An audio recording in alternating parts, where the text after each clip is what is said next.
Assalamualaikum warahmatullahi wabarakatuh. Melanjutkan apa yang sudah disampaikan oleh Pak Menko PMK dan Pak Mensos. Jadi saya ingin mereview sejenak terkait dengan jaring pengaman sosial yang ada dengan menggunakan dana desa. Jadi semula dana desa digunakan untuk jaring pengaman sosial bidang kesehatan dan ketahanan ekonomi. Yang bidang kesehatan dalam bentuk desa tanggap COVID-19.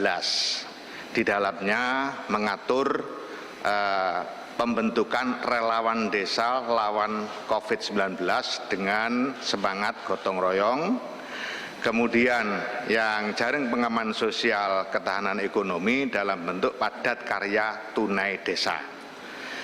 Ini kita keluarkan dalam bentuk SE nomor 8 tahun 2020 serta SE nomor 11 tahun 2020. Perjalanan berikutnya Bapak Presiden sebagai wujud komitmen perhatian beliau terhadap rakyat, maka dana desa diperintahkan untuk direalokasi untuk digunakan bantuan langsung tunai.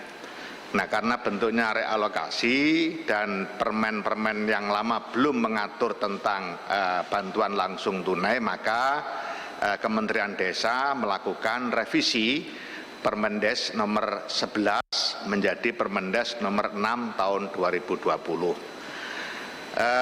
Rekan-rekan wartawan yang saya banggakan terkait dengan BLT dana desa, yang pertama sasaran.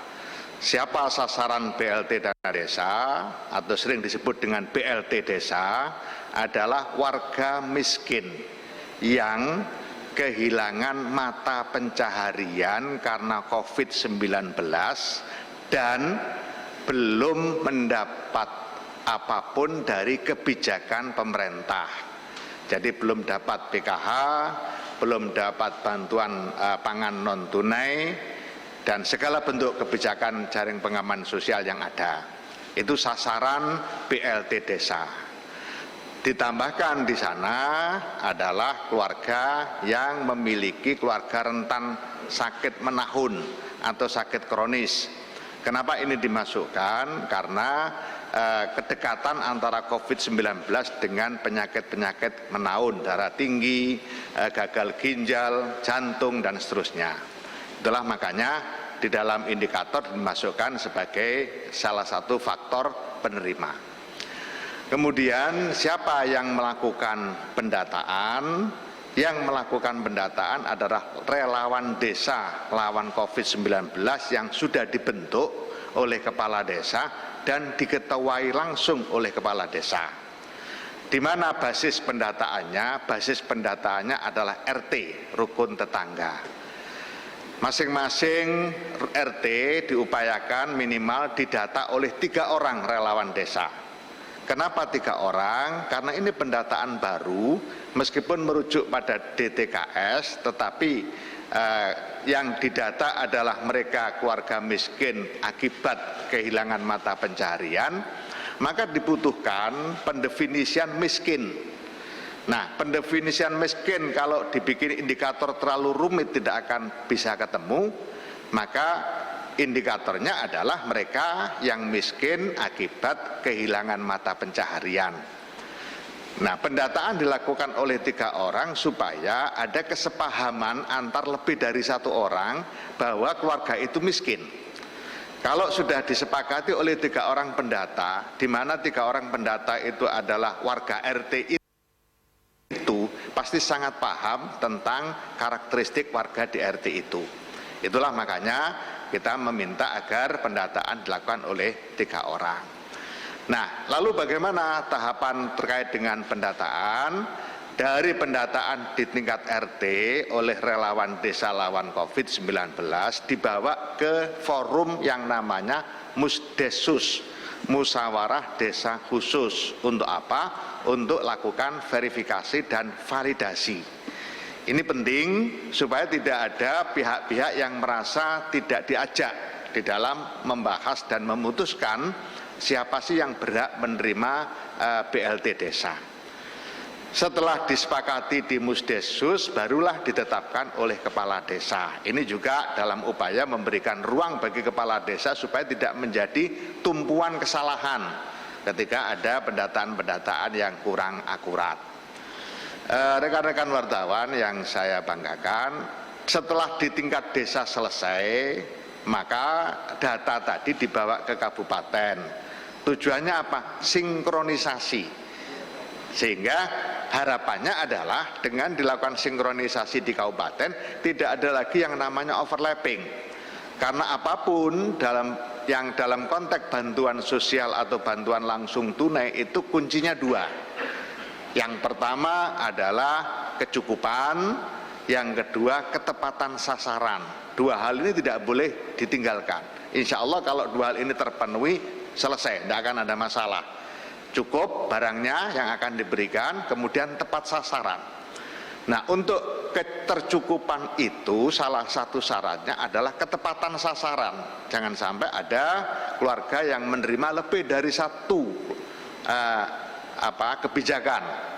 Itulah makanya sejak awal di dalam konteks BLT desa harus mereka yang belum mendapatkan PKH, belum mendapatkan bantuan pangan non tunai, dan bahkan kalau perlu tidak overlapping dengan kartu prakerja.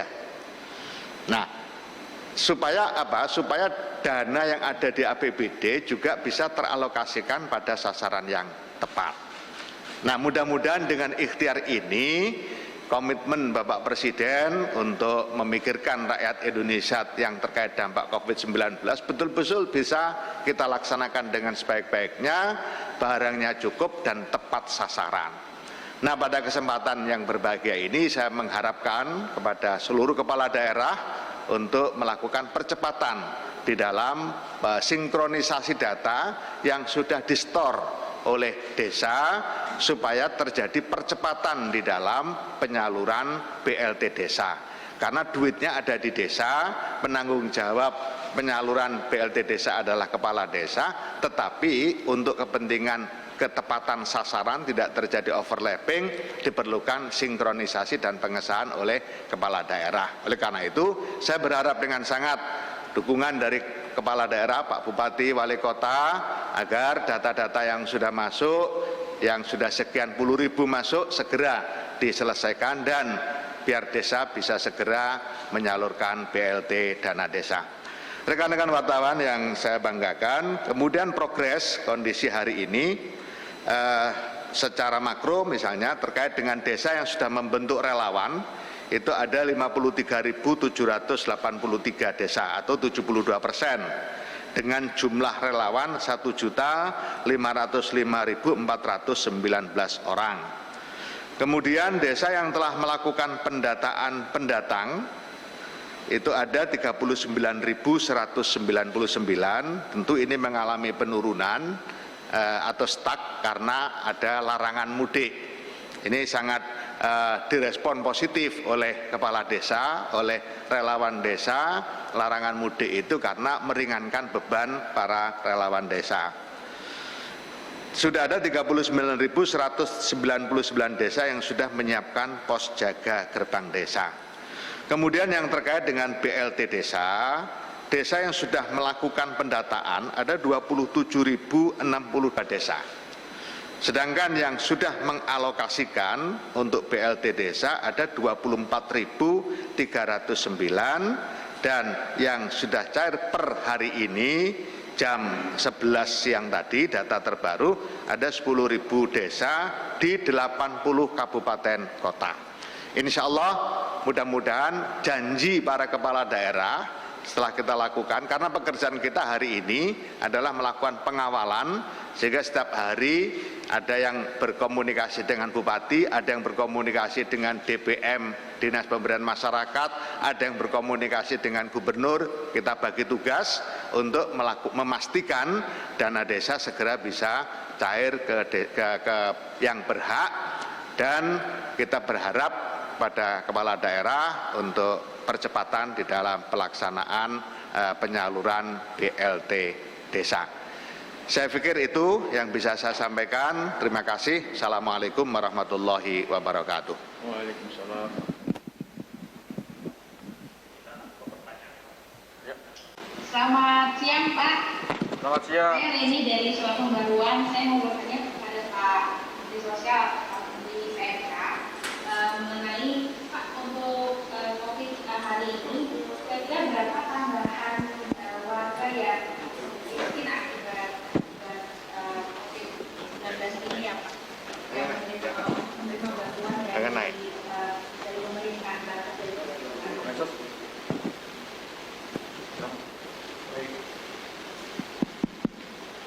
Baik, tadi pertanyaannya ke Pak Menko PMK atau ke Pak Mensos ya? Iya. Oh, oke. Berapa tambahan jumlah orang miskin akibat COVID-19 yang harus mendapatkan bantuan dari pemerintah? Ya, kami saat ini memang masih mendata karena memang program-program jaring pengaman sosial pun masih ongoing. Tapi tentunya kami mengantisipasi bahwa jumlah keluarga miskin nanti pasca COVID-19 ini kemungkinan bertambah. Ada beberapa lembaga survei yang menyatakan menjadi 10 sekian persen, ada bahkan yang agak ekstrim menjadi 12% ya. Jadi saya kira ini saat ini kami sampaikan bahwa memang kami belum bisa memberikan angka yang pastinya karena ini masih berjalan. Ya kami antisipasi akan meningkat jumlahnya. Mungkin dari Pak Menko ada yang ingin tambahkan? Ya, menggarisbawahi yang disampaikan oleh Pak Mensos, kalau perkiraan atau proyeksi tadi sudah disebut Pak Mensos akan ada kenaikan sekitar sampai 10 antara 10 sampai 12%. Kita tahu angka kemiskinan sekarang ini adalah di bawah 2 digit yaitu 9,4%. Jadi atau bahkan 9,2% yang terakhir ya. Itu kan perkiraan.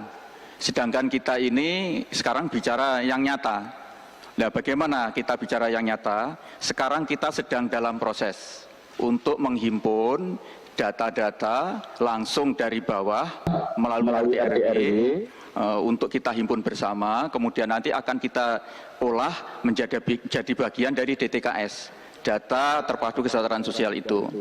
Tadi makanya di dalam bantuan sosial yang dilakukan baik melalui jalur Kemensos maupun Kementerian Desa, Pak Mensos maupun Pak Mendes, itu di samping data yang ada di DTKS, juga ada data yang non-DTKS, yaitu data yang dihimpun dari bawah melalui RT/RW, kemudian ke tingkat desa melalui musyawarah desa, kemudian dinaikkan ke tingkat kabupaten kota, kemudian baru dikirim ke Kemensos, yang tadi Pak Mensos sudah menyampaikan, sekarang yang masuk baru kira-kira sekitar 70% dari total itu. Jadi ini kita memang sedang menghimpun data real kemiskinan, yaitu yang di luar DTKS yang sekarang sedang kita garap bersama ini. Saya kira itu jawaban saya, Mbak Leni. Terima kasih Pak. Yang berikutnya Mbak Hani dari LKBN Antara. Silakan Mbak. Ya Pak, selamat siang Pak. Saya Hani Pak dari Antara. Pak ingin bertanya ke Pak Mendes. Ini Pak, bagaimana Pak progres program desa lawan COVID-19 yang bekerja sama dengan fintech milik ex-Stafsus Milenial Mas Andi Taufan Pak, dan seberapa besar ya penyerapannya dari total anggaran yang diinfokan nilainya sebesar 586 miliar itu. Terima kasih Pak. Terima kasih. Jadi saya tegaskan tidak ada kerjasama antara Mendes maupun desa-desa dengan fintech. Sehingga tidak ada progres apapun karena tidak ada kerjasama. Saya kira gitu.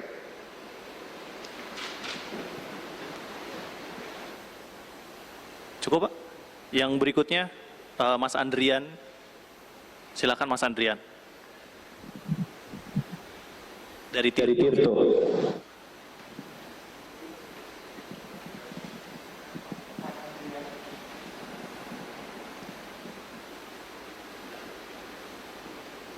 Berikutnya langsung aja Pak ke Fahrian dari Kumparan. Mas Fahrian, silakan Mas Fahrian.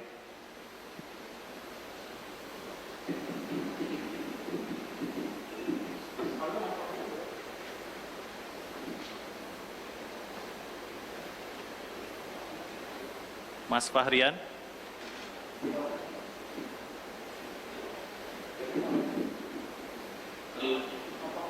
Ya, silakan Mas Fahrian, langsung saja.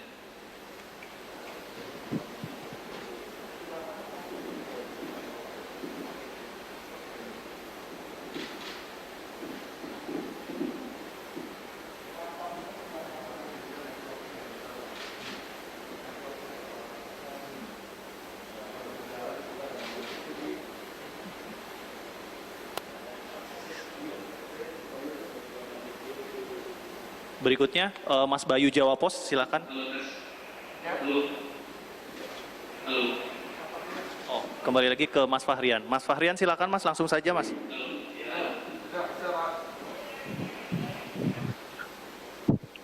Halo.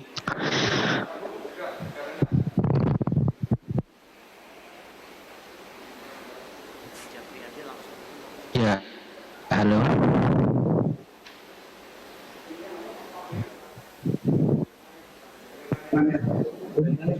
Mas Bayu.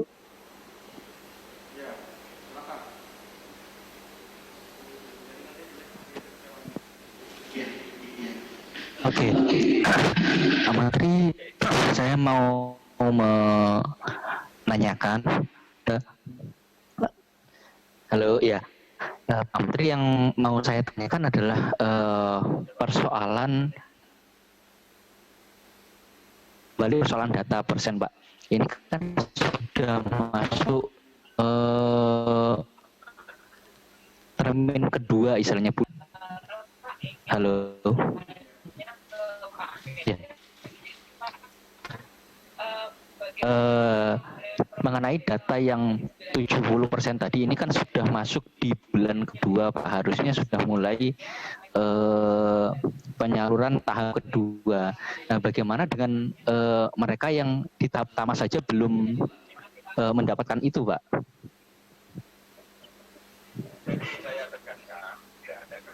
Terima kasih. Mas Bayu, boleh diulang Mas, langsung saja. Singkat padat Mas.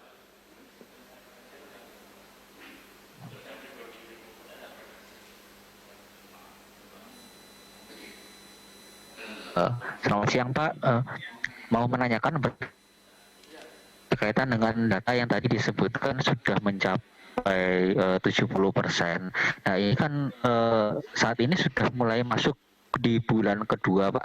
Nah, apakah yang mau saya pertanyakan bagaimana dengan mereka yang seharusnya masuk ke 30% lainnya yang di bulan pertama itu Pak? Karena kan ini harusnya sudah mulai penyaluran bansos untuk tahap kedua begitu, persiapan penyaluran tahap kedua begitu. Dan bagaimana memastikan nanti data itu tidak tumpang tindih dengan data yang akan mendapatkan bantuan lewat APBD begitu. Terima kasih Pak. Izin Pak Menko. Jadi begini Mas, sebenarnya kalau yang bansos tunai ini kan sekali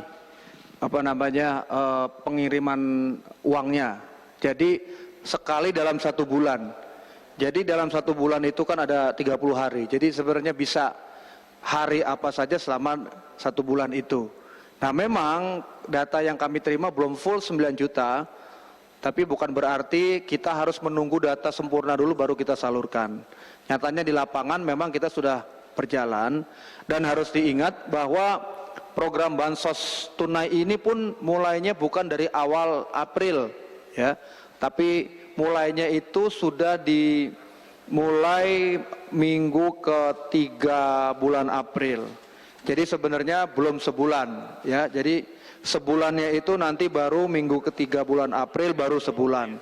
Jadi memang ada tidak dari awal bulan kemudian selesainya akhir bulan, seperti itu tidak, karena mulainya juga baru minggu ketiga bulan April. Kemudian karena datanya ini adalah dari daerah yang Kemensos terima, ya tentunya kita harapkan apabila yang sudah dikirim oleh daerah ke Kemensos untuk menerima bansos tunai dari Kemensos, tidak diberikan lagi bansos tunai oleh pemerintah daerah. Karena datanya kan dari mereka sendiri, jadi harusnya mereka sudah punya datanya, sehingga untuk bansos-bansos yang mereka gunakan dari APBD-nya tidak tumpang tindih, begitu. Baik, terakhir mungkin Pak dari Mas Agus Rahmat dari vivanews.com. Silahkan Mas Agus.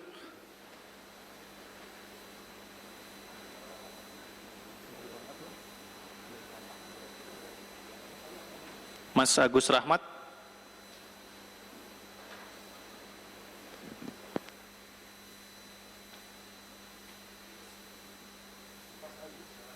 Mas Agus. Terputus.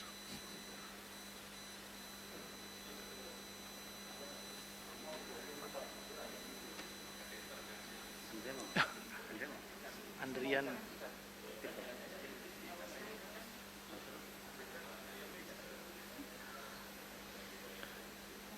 Mas Agus lewat ya. Kita ke berikutnya.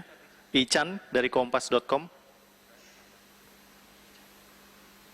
Mas Ican.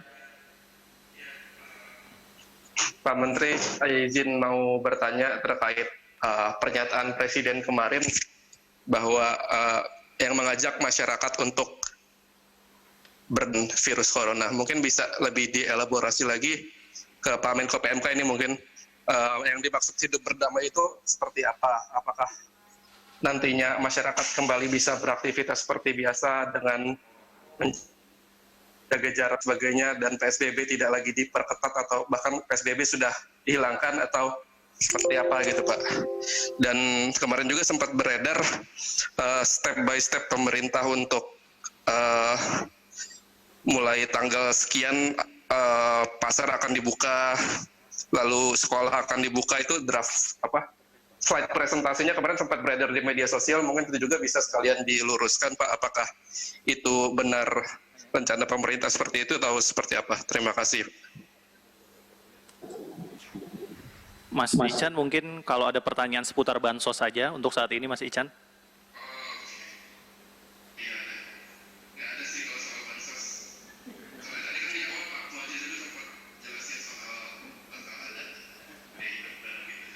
Oke, baik. Terima kasih Mas Ican. Cukup Bapak Menteri, terima kasih.